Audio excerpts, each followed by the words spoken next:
Radio Infinita, con el auspicio de BCI Corporate and Investment Banking, banqueros comprometidos con tu negocio desde 1937, presentan Mirada Financiera. La periodista Paulina Yarur analiza los principales hechos que mueven a los mercados financieros de Chile y el mundo.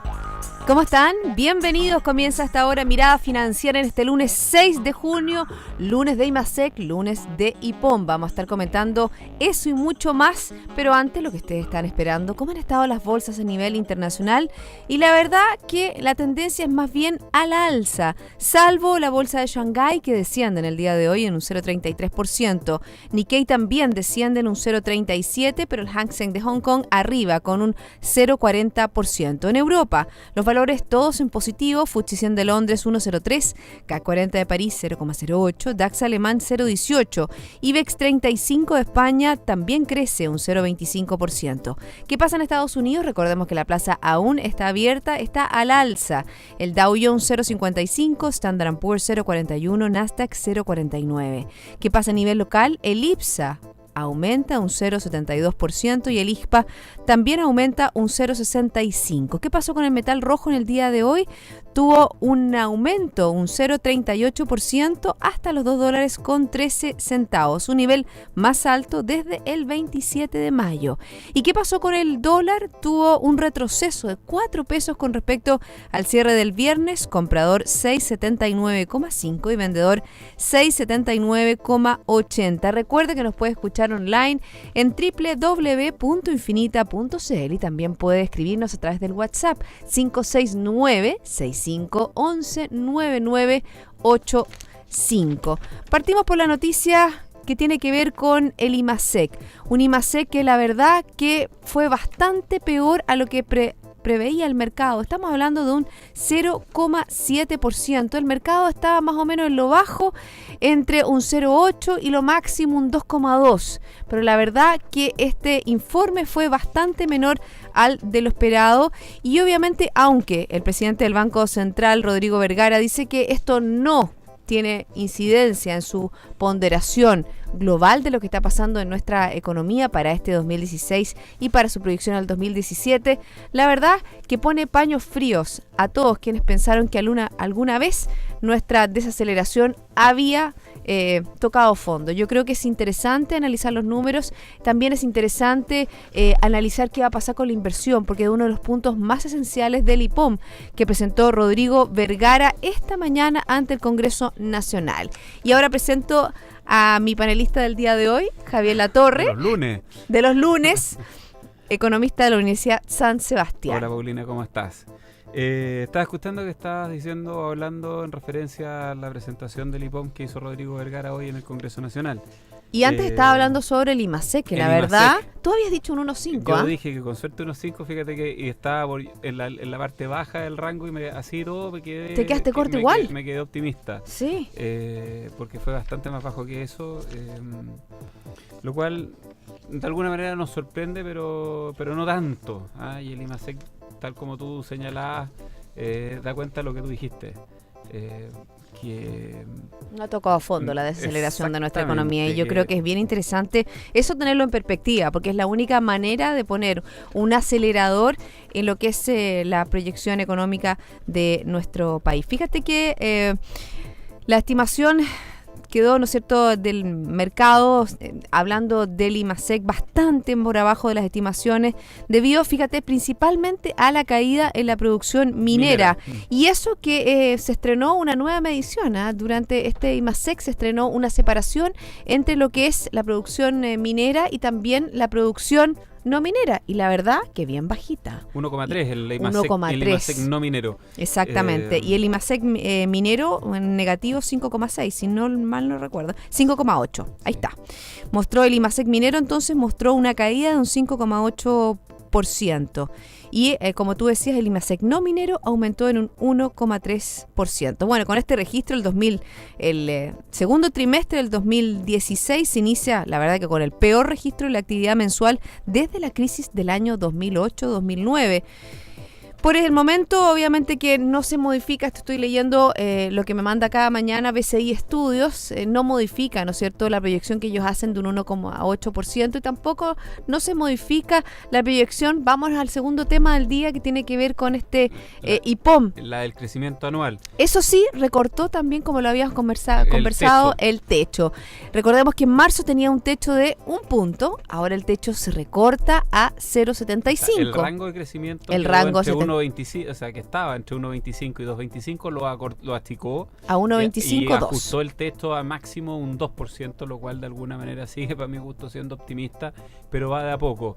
Y reconoce implícitamente que crecer por debajo del 1 es algo que está relativamente alejado. O sea, esta cifra de 0,7 viene a ser uno de los registros más malos y ya trae implícito además un ajuste desde el punto de vista de la inversión más o menos importante. Oye, qué fuerte eso, el tema de la inversión bruta en capital fijo ajustó bastante la proyección el Banco Central a un negativo 2,4% para este 2016 frente al 0,5% de crecimiento en marzo. Por lo tanto, ahí es donde viene el mayor ajuste, lo que está suponiendo el Banco Central con esta cifra que nos señala de mantener el piso en 1,25, es que ve relativamente difícil que ocurran ciertos fenómenos como un crecimiento importante en el desempleo, de alguna manera viene sugerido, no viene explicitado, a un alza de tasa de interés por parte del Banco Central, lo deja entrever al momento de señalar que ya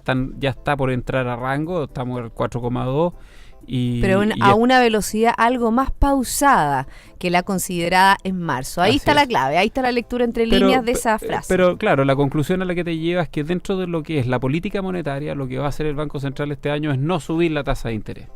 Y eso de alguna manera viene, como te digo, viene implícito de manera bastante clara, pero no está explicitado en el informe en lo que alcancé la parte que alcancé a leer. Y eso no deja de ser interesante porque estamos en un contexto internacional donde las tasas se están moviendo y por lo tanto el tipo de cambio va a responder en función de lo que hagan otros, no de lo que podamos hacer nosotros. Y ahí de alguna manera también... Pero tradicionalmente siempre ha sido así, le pega mucho más a Chile lo que sucede a nivel global, especialmente por ejemplo en Estados Unidos. ¿Te acuerdas cuando comenzó, ¿no es cierto?, esta posibilidad de alza de tasas? Cuando vino, ¿no es cierto?, este dólar a 400 pesos que llegó hasta 700, que es más o menos la tónica actual. Lo que ocurre es que el Banco Central el año pasado, cuando hizo la alza de tasa, y todavía seguíamos la discusión de si venía o no se hacía lo de la FED. Finalmente terminó concluyéndose que iba probablemente a salir en diciembre, etcétera. El hecho de que el Banco Central subiera la tasa de interés generó un impacto muy de corto plazo. En eso tú tienes razón. Los fundamentales no los mueve, pero en el corto plazo sí genera algunos movimientos que tienden a favorecer. En este caso, el control de precios, porque evidentemente, y lo consigna el IPOM de manera muy clara, parte importante de la inflación que vivimos el año pasado y incluso también el antepasado tuvo que ver con los movimientos bruscos y considerables que tuvo el dólar. Lo que señala es que para este periodo de 6 meses y 12 meses hacia adelante no espera movimientos importantes en la divisa. Mira, aquí habló Janet Yellen. Esta era la última intervención que iba a hacer Janet Yellen antes de este silencio, ¿no es cierto? Y eso explica en parte lo que tú decías al inicio, y yo te venía escuchando mientras venía en el traslado para acá, cómo es que todos los mercados hoy día están en azul. Fíjate que la presidenta de la Reserva Federal, Janet Yellen, volvió a poner el alza de tasas encima de la mesa después de mostrarse optimista, fíjate, con la situación económica durante una conferencia en Filadelfia. ¿Qué fue lo que dijo Janet Yellen? Bueno, aunque no dio pistas si el incremento de tasas se producirá o no en la reunión del mes de junio, Yellen asegura que las subidas de tipos serán apropiadas para conseguir los objetivos que persigue la Reserva Federal de una inflación en 2%, que eso es lo que persigue. Acuérdate que tenemos doble propósito de la Reserva Federal y un mercado laboral más fuerte. Se trataría entonces del segundo aumento de tipos en casi una década, tras el que se aplicó a finales de diciembre y que dejó las tasas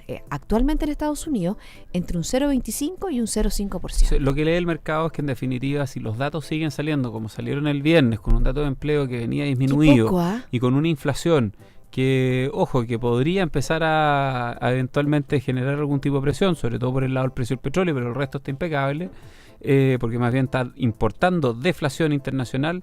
lo que tendríamos es que esto se alargaría o dilataría un poco más de lo que algunos pudieran pensar, que julio, que agosto, que septiembre, probablemente de octubre en adelante. Si es que los datos no acompañan esto, obviamente. Exacto. Yo te digo como lo vengo viendo. Yo Sí, hace como 2 o 3 semanas dije, esto es una intervención verbal. Hoy día también. Los datos no acompañaron. Hoy día hace otra intervención verbal, pero al no precisar la fecha, al no decir que es pronto y dejarlo, lo deja como tiene que ser por lo demás. Lo relativiza bastante y al relativizar deja que el mercado interprete en función de las cifras que los datos que se vayan entregando. Y eso explicaría, por ejemplo, bueno. la baja que tuvo el día el tipo de cambio. Así es, hoy del día dólar. Y el viernes. Exactamente. Algo que también dijimos el lunes pasado. Tenemos que ser justos. Mira, cuando estaba a 6.90. salvo, fíjate, esta alza del cobre, a lo mejor el descenso hubiera sido bastante más. Porque el alza del cobre, sabemos, ¿no es cierto?, que hay una relación inversa entre el tipo de cambio y el precio del cobre. A ver, lo que pasa es que también lo que va a mover el precio del cobre es algún dato en China, o sea, podría producir algún desfase en esa correlación. Algún dato en China que hiciera referencia a un aumento o un incremento de un detrimento de las importaciones. Ya tenemos el dato de qué es lo que ha pasado con los stocks de cobre, que se han visto bastante disminuidos, y eso va a generar necesariamente una cierta presión en los próximos días y semanas al alza. Ahora, con respecto al dólar, yo hay un mensaje que en el fondo no quiero dejar pasar. Va a seguir volátil. O sea, lo que dijimos la semana pasada cuando llegó a 6.90, dijimos, mira, lo que sube tan rápido, porque había subido bastante rápido, baja rápido. Si tú sumas la baja de hoy más la baja del viernes, que fue en torno a 6 pesos, son como 10 pesos, ya tienes casi 9, 10 pesos. Lo más probable es que se dé vuelta esto por la vía de una toma de posiciones inversa, porque obviamente, y frente a una posible alza de tasas de interés en Estados Unidos, la fuerza de mercado va a ser más bien apreciativa para el dólar, vale decir, depreciativa para las monedas locales emergentes, sobre todo. O sea, la sugerencia ahora tanto, para nuestros auditores a lo mejor que pueden por debajo dólar, ¿o no? Es que ¿sabes qué pasa? Es que ahí viene un primer mensaje. Yo no soy de los que sugiere que la gente ande apostando con el tipo de cambio, con el dólar. Primero porque cuando compra con diferencias de spread, o sea, está 6.79, pero si tú vas a comprar casa de cambio o bien en un banco, tienes que comprar pagando 1, 2, 3 pesos por sobre el valor que nosotros damos, 1. Y a la venta le pasa lo mismo, por lo tanto, la verdad que en estos movimientos de 10, 15 pesos, que sí, efectivamente se pueden dar dentro de una semana, hay 3, 4 pesos o 5 pesos que se te comen en costo de transacción, por lo tanto, tienes que ganar mucho más como para poder hacer un retorno. Eso es 1. Pero el mensaje yo diría que es más bien para los importadores. O sea, un importador tomando una posición de hedge o de cobertura con el tipo de cambio por debajo de los 6.80, yo creo que está haciendo un buen negocio a 30, 60 días, porque efectivamente puede haber cualquier dato o referencia que tenga el mercado de esta anticipación en el alza de tasa, lo va a llevar nuevamente al rango de los 690, 700 pesos, y cualquier dato, como está ocurriendo hoy día, a la inversa lo puede llevar al rango de 670, 680. ¿Qué es lo importante? Para la conclusión es que se están marcando los pisos. El piso está en torno a 6.65, que es el mínimo precio que tuvimos hace 3 semanas, un mes atrás, y los máximos están en el rango del 6.95, 700 que llegamos hace poquito. Por lo tanto, estando dentro de esta banda, yo te diría que por debajo de los 680 me parece una buena recomendación a los importadores, a los que importan vehículos, a los que importan maquinaria, a los que importan insumos o materias primas que son fundamentales para su proceso industrial. No me parece una mala idea por debajo de los 6.80 tomar posiciones de hedge por lo menos en una parte de lo que ellos importan. Eso como mensaje. Y especular con el dólar, wow, sí, es muy entretenido, se puede ganar harto en poco tiempo, pero también se puede perder mucho en poco tiempo. Por lo tanto, yo ahí sobre esa no doy ninguna recomendación de hágalo o no haga.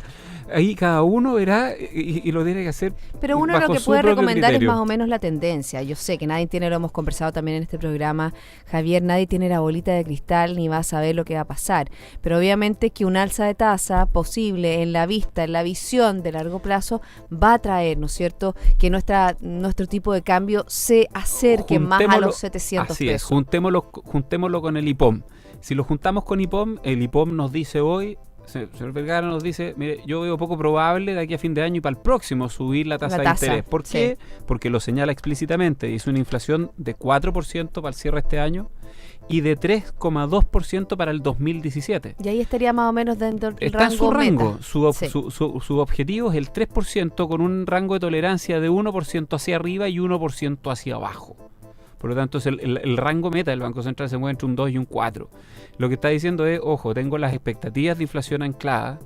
Mi proyección es que voy a estar dentro de rango en el tercer trimestre, vale decir, de aquí a 1 o 2 meses más ya voy a estar por debajo del 4. Y para el próximo año se va a la cifra objetivo, justo al centro de la banda.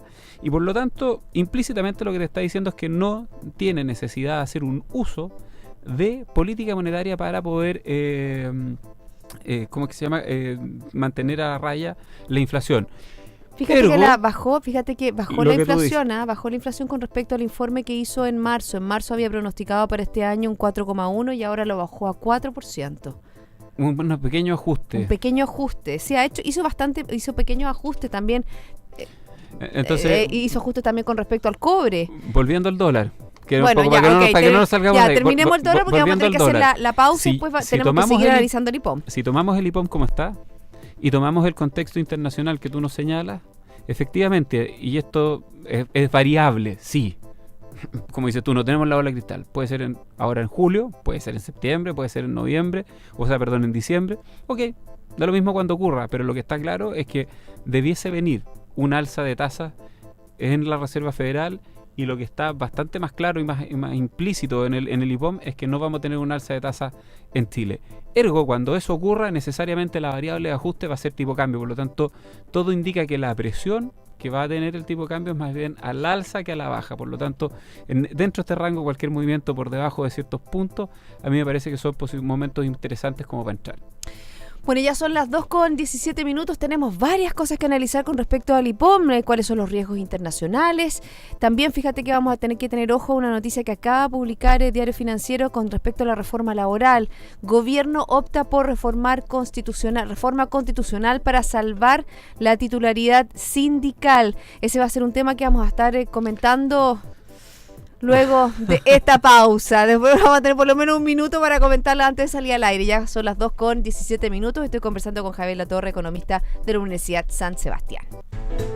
Visiones. Anticiparse a los desafíos es lo que permite comprender las variables para entregar respuestas a tiempo. BCI Corporate Investment Banking. Banqueros comprometidos con tu negocio desde 1937. Ya volvemos. El leopardo puede saltar hasta 10 metros de distancia y pese a su tamaño, supera los 60 kilómetros por hora en carrera. Eso es agilidad. En BCI Corporate and Investment Banking somos diferentes y esa es nuestra naturaleza. Por eso llevamos más de 80 años junto a nuestros clientes demostrando nuestra agilidad. BCI Corporate and Investment Banking. Banqueros comprometidos con tu negocio desde 1937. Banco BCI es agente comercializador de cuotas de fondos administrados por BCI Asset Management. Infórmese sobre la garantía estatal de los depósitos en su banco o en www.sbif.cl. Antes de contratar, informes en www.bci.cl. Ya estamos de vuelta cuando son las 2:18. Poco tiempo alcanzamos a comentar. Mejor dicho, nada. Nada, comenzamos a... Pero da lo mismo. Si la idea es que precisamente lo comentemos con la gente que nos está escuchando también. Por supuesto, esa es la gracia de un programa en el fondo en que está cambiando la economía a cada rato y va entrando. Y la idea que ustedes tengan de primera fuente los distintos hechos que están pasando. Y uno participa cuando vas escuchando la radio en el auto o algo así, no sé si a ti te pasa, pero uno va y dice, no, pues eso no es así, esto funciona así, y uno va opinando con alguien que lamentablemente, en este caso, no lo estamos escuchando, a muchos de los que puedan tener una opinión en relación. Así que ahí la invitación en el fondo es a los Twitter que escriban a Mirada Financiera y a Radio Infinita y por ahí podemos ir dando respuestas. Y lo hacen, en general nos mandan algunos tweets o el WhatsApp haciendo preguntas o comentarios a lo que nosotros señalamos. A veces no alcanzamos a decirlo al aire, pero eso bueno. Exactamente, bueno, que uno también está tan concentrado en lo que está pasando que no te alcanza para abrir tantas. Se pasa rápido. Se pasa demasiado rápido. Ya, vámonos entonces al IPOM. Sigamos, ¿no es cierto?, con esta presentación que hizo Rodrigo Vergara, el presidente del Banco Central, esta mañana en el Congreso Nacional. Y habló, dijimos, ¿no es cierto?, que había estrechado la proyección de crecimiento para este año entre un 1,5 y un 2%. Para el año 2016 habla entre un 2 y un 3%. Y qué es lo que fue interesante también, hizo proyecciones con respecto al peso del petróleo. Fíjate que el WTI aumenta su proyección. En marzo había hablado de $40, ahora lo pone en 45. Fíjate que al mismo valor del Brent, que no sé, históricamente, tradicionalmente es bastante mayor que el WTI, 45, el mismo valor del petróleo WTI, y lo sube desde $41, que fue en el registro de marzo. Tocaba el cobre también baja su registro para este año a $2.15 desde los $2.20 que había hecho en su registro anterior. Lo dijimos también, que es muy importante, la inversión bruta de capital fijo, negativo 2,4% desde el positivo 0,5% en marzo. Fíjate que también cae la demanda interna a un 1% desde el 1,5% que había previsto en meses de marzo. Fíjate que habló del desempleo, y eso es bien interesante también lo que dijo. Habló de un crecimiento anual del empleo asalariado, disminuyó de manera significativa, situándose en un 0,5%. La pregunta que ustedes se puede hacer y que nosotros nos hacemos, bueno, ¿y qué pasó? ¿Por qué el desempleo se ha mostrado tan resiliente y no ha aumentado de una manera explosiva? Lo pone el Banco Central en su informe, dijo que los salarios, o sea, ¿qué es lo que ha pasado? La tasa de desempleo se ha ajustado de manera más gradual gracias a un aumento en el empleo por cuenta propia. ¿Qué pasó con los salarios? También se han reducido su expansión anual durante el último año. Es un poco eso. Habló de los riesgos. Y le agrego algo más de lo que señala, porque tú hiciste un excelente resumen de por dónde fue, cuáles fueron los ajustes. Hace una referencia respecto al clima de desconfianza respecto del futuro que existe en Chile, tanto a nivel empresarial como de personas. Y de alguna manera que esto también estaría incidiendo fuertemente en la inversión y en el consumo de las familias, sobre todo lo que tiene relación con bienes durables. Entonces yo diría que eso también es importante consignarlo, porque de alguna manera da cuenta que ya nos metimos en un círculo vicioso donde nos va a ser relativamente difícil salir. Y a propósito del tema que tú dijiste que conversáramos en la pausa para poder abordarlo hoy día acá, en estos contextos, cuando hay desconfianza respecto del futuro, lo que uno debiera procurar, como en general en términos de política, es tener políticas pro empleo, pro crecimiento, pro flexibilidad. O sea, este empleo por cuenta propia, de alguna manera lo que está dando cuenta es que la gente está siendo flexible frente a una situación laboral externa desfavorable. Exacto. Y lo que debiésemos hacer es permitirle a las compañías y a las empresas que, en vez de desvincular personal antes de hacer eso, pueda o tenga herramientas legales que le permitan flexibilizar jornadas, flexibilizar estructuras de remuneraciones, etcétera. Pero eso no le permite una reforma laboral, que es la que se está estudiando en nuestro país. No quiero ni siquiera señalarlo, ¿te fijas? Porque la verdad que es preferible hablarlo desde el punto de vista de la perspectiva, porque en definitiva es eso lo que deberíamos procurar, y el Banco Central lo señala, lo deja explícito en el documento, y por tanto todo lo que vaya en la dirección contraria va a tener un efecto que amplifique lo negativo que pueda ocurrir en los escenarios y los contextos que se están señalando, que además tienen cuotas o ingredientes de riesgo mayor. Fíjate que también es interesante en este IPOM el informe de estabilidad financiera, y en este informe de estabilidad financiera del mes de junio se reconoce una menor fortaleza de las empresas acorde con las alzas de los niveles de endeudamiento, que se ubica en torno al 120% del producto. Los niveles también de rentabilidad se mantienen bajos desde una perspectiva histórica, y se da a conocer que el riesgo de descalce cambiario de las empresas se mantiene acotado. ¿Qué pasa con el endeudamiento de los hogares? Porque no solo ha mostrado un mayor endeudamiento en los hogares, también hay un mayor crecimiento asociado a los créditos hipotecarios. Esto puede ser a lo mejor para aprovechar un periodo de sin IVA. Pero la verdad que hoy día los bancos están poniéndose mucho más restrictivos en la entrega de los créditos, tanto hipotecarios como de consumo, respecto a lo que ocurría hace un par de años atrás. O sea, eso también es algo que en algún minuto va a tener una incidencia, pero perdona. Bueno, y ahí también, ¿qué es lo que advierte este informe del Banco Central? El documento advierte de mayores deterioros, fíjate, en el mercado laboral. Podría obviamente dificultar la capacidad de pago. Eso en cuanto al informe de estabilidad financiera, es una luz más bien amarilla. Pero, te iba a decir, pero ningún dato que haga prever de que estamos en una zona de riesgo o que vaya a estar o que esté en riesgo la estabilidad del sistema. Eso en ningún caso, pero sí va dando luces, como dices tú, consignando por dónde están, qué es lo que está ocurriendo a nivel de familias y de empresas. Entonces, empresas que ya están con un nivel de endeudamiento relativamente alto, que enfrentan proyecciones de crecimiento en la tasa de interés internacional, obviamente va a hacer que las muy grandes y también las medianas tengan algún nivel de restricción de liquidez mayor que la que teníamos antes, y eso incide fuertemente en los procesos de inversión y ergo en las contrataciones de personal. Así que la verdad que mala cosa los antecedentes que están hoy día a la luz, o sea, hace rato que vienen entrando súper claro, pero de alguna manera cada vez que salen estos informes te permiten pegarte una recorrida y uno no le ve el lado para que esto efectivamente cambie de tono, haga un giro y empiece a tomar vuelo, porque el contexto internacional lamentablemente tampoco nos es favorable. Entonces, fíjate si que ahí están los riesgos. no nos estamos ayudando. Y viste los riesgos internacionales, se habla un poco del aumento de tasas de la Reserva Federal, se habla de los problemas que puede tener el gobierno chino para lograr el crecimiento estimado, también con un tema financiero, y también habla del Brexit, habla de este referéndum que va a tener Gran Bretaña el 23 de junio, y fíjate que hoy día hay noticias con respecto a eso, porque por eso lo quiero consignar, porque por ejemplo, las últimas 3 encuestas entregadas este lunes con respecto al Brexit en el Reino Unido indican que los británicos están a favor de una salida de la Unión Europea en el referéndum que se realiza este 23 de junio. Y esto obviamente que llevó a la libra esterlina su máximo en 3 semanas y también a una inestabilidad dentro de lo que es el mercado bursátil. Bueno, de esto el mensaje del primer ministro fue que una salida de Gran Bretaña de la Comunidad Económica Europea tendría efectos en las hipotecas de las personas, o sea, con alzas de tasas y generando un monto o dividendos más caros.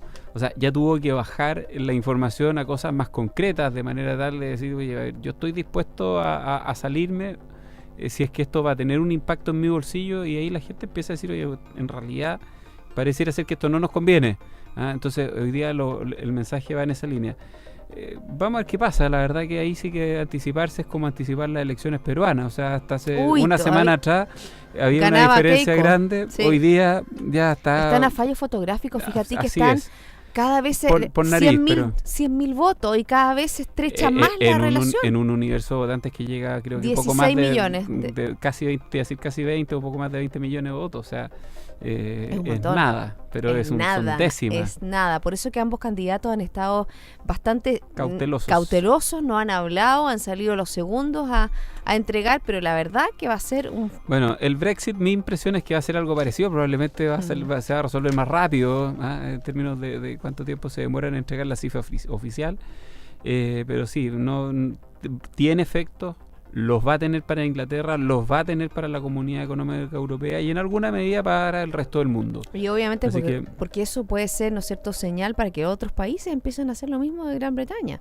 Yo creo que eso es muy... Y ese yo creo que es el gran riesgo que ve la Unión Europea, que su estructura que han cuidado durante tanto tiempo, una estructura que ellos edificaron para evitar las guerras, porque para eso se hizo la Comunidad Europea. Acuérdate que las 2 guerras mundiales comenzaron ahí. Entonces, para evitar las guerras se hizo esta unión de países y eso obviamente que genera ruido dentro de lo que es esa zona. Sí, ahora sí y no, porque yo te diría de alguna manera Inglaterra siempre se ha mantenido al margen, o sea, el hecho de no sumarse a la moneda única ya fue en sí mismo una señal de decir, mire, yo no me compro tanto este cuento que tú me estás señalando, yo prefiero mantenerme a un lado, sí voy a formar parte de la comunidad, pero no de la moneda única. Ahí hay un pequeño, ellos hacen un pequeño matiz. Y fíjate que probablemente cuando se empiecen a observar que va a ser relativamente rápido las consecuencias de la salida, le va a servir de insumo a los que puedan estar pensándolo, porque va a haber una evidencia clara de qué es lo que significa. Por lo tanto, yo no lo veo necesariamente como que tiene todo malo o que vaya a entregar una señal de que el resto se salga. Para algunos países, y mira lo que te voy a decir, para algunos países la salida de la moneda única europea no sería tan malo. Bueno, exactamente, lo hemos visto como han sufrido la diversidad, ¿no es cierto? Claro, eso es malo para Alemania, pero la fortaleza de la moneda alemana con respecto, por ejemplo, Grecia, es totalmente distinto. Porque no tiene un mecanismo de ajuste. Ahora, en este momento para Grecia salirse es casi suicida. Pero sin duda que con una situación fiscal más ordenada, con una situación de deuda que ya haya tomado su cauce, para ellos es preferible tener la autonomía porque permitiría hacer ajustes vía tipo cambio, que es un poco lo que nos está pasando hoy día en Chile. O sea, hoy en Chile somos todos, un poco más pobres. Medido en dólares, somos más pobres y por lo tanto eso genera ajustes en materia de demanda interna, en materia de importaciones, etcétera, etcétera, que se ajustan a la realidad. Si no tuviéramos una moneda común que no diera cuenta de este contexto, lo que estaríamos haciendo es seguiríamos endeudándonos mucho más, probablemente tendríamos el empleo más bajo, pero tendríamos el otro problema. De acumular más deuda y finalmente acumular algún desequilibrio que terminaría explotando en algún minuto. Y no alcanzamos a comentar el tema de la reforma laboral, pero obviamente que una noticia que recién está saliendo, que la entregó el vocero Marcelo Díaz y por supuesto vamos a estar atentos a la coyuntura. ¿Y qué es lo que es? Que el gobierno dijo hoy que va a explorar una reforma constitucional para salvar la titularidad sindical que fue objetada por el Tribunal Constitucional. Pero ahí se enreda y yo creo que se van a demorar muchísimo más en modificar algún artículo de la Constitución que sacar adelante una ley, así es que la verdad que se enredó el partido. Gracias, Javier, por haberme acompañado en el día de hoy. Gracias a ti, Paulina, muy buenas tardes. A todos ustedes, sigan en compañía de Radio Infinita. Esto fue Mirada Financiera, con el auspicio de BCI Corporate and Investment Banking, banqueros comprometidos con tu negocio desde 1937.